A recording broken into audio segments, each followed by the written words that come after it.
One of the most sincere forms of respect is actually listening to what another has to say. Bryant H. McGill. Is there something that well-intentioned, sighted people do that kind of drive you crazy? Grab me when I don't expect you to grab me. Like, I have almost crossed so many streets that I don't actually want to cross. If somebody comes up to me, it's helpful if they say, ask me if I'd like some assistance, and be okay if I say no, because I'm not saying no because I'm irritated with you. I'm saying no because the best way for me to learn is to actually do it. If you ask me and I do answer yes to assistance, then I take your elbow and just walk as you normally would. No, what really drives me crazy is if say if they ask if you need help or something, you say you don't, and they just don't listen. I think that's really what it is when they don't listen to you because they assume they know better because they're sighted and you're blind. I think that's what drives me crazy. It drives me crazy that people don't actually speak to me when they see me with the cane. I get on a bus and they may move but they don't actually try and interact with me. I don't like it when they talk about us like to a sighted person who's with us about us, or to somebody else like, oh, are they okay? That happened to us yesterday. One thing that I do, and some people get it and start talking to me, and some people just don't get it, and sometimes reply back, yes, they're fine. Is there something that well-intentioned, sighted people do that really bugs you?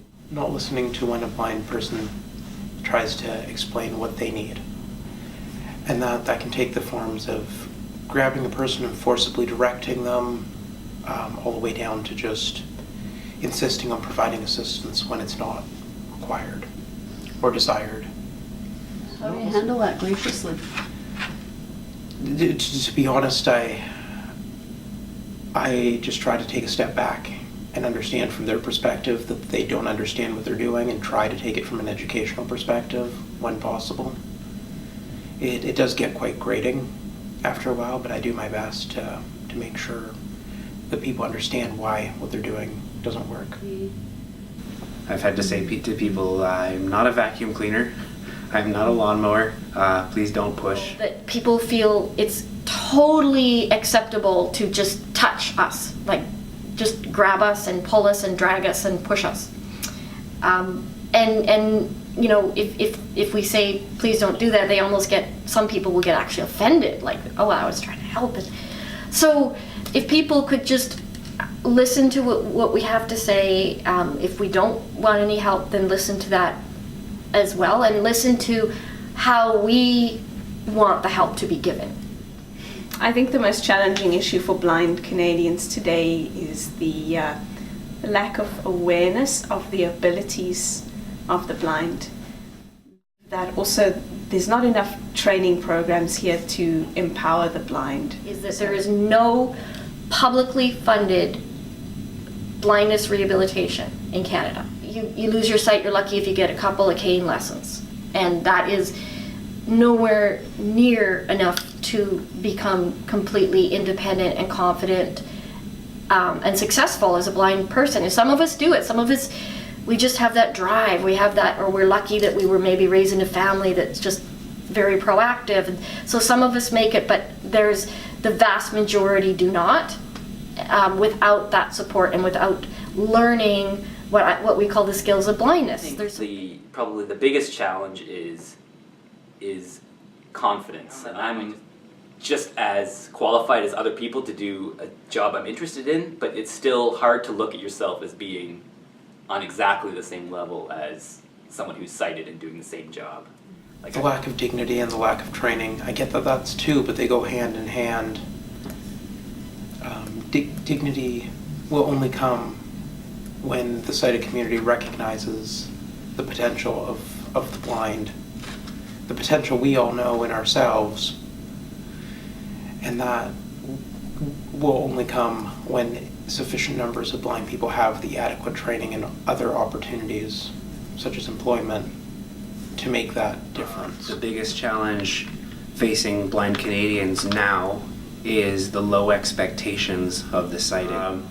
Canadians are an extraordinarily generous society, and giving money, quite frankly, is an easy ask. But remove the infrastructure barriers preventing us from being employed and hire blind people, well, that's a hard ask. I think the biggest challenge is that we aren't coming together to learn and work together, because that's who you learn from. You learn from people who are in the same situation as you are. I don't want to be reliant on somebody. And so I looked into going to the Louisiana Center for the Blind, where I was accepted, and I went down there in April of 2016, and I spent 9 months in an intensive program and being taught by blind people and blind instructors and having blind peers around me was extremely inspiring. It's made me realize that I am able to do way more than I ever thought I was capable.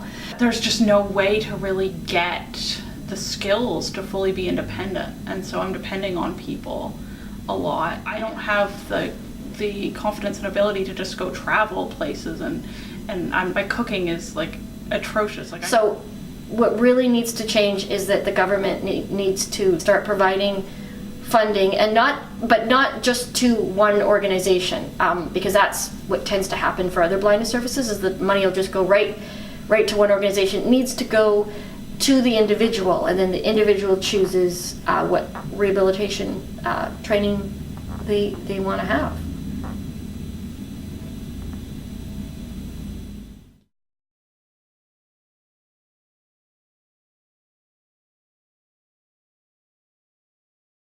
One of the most sincere forms of respect is actually listening to what another has to say.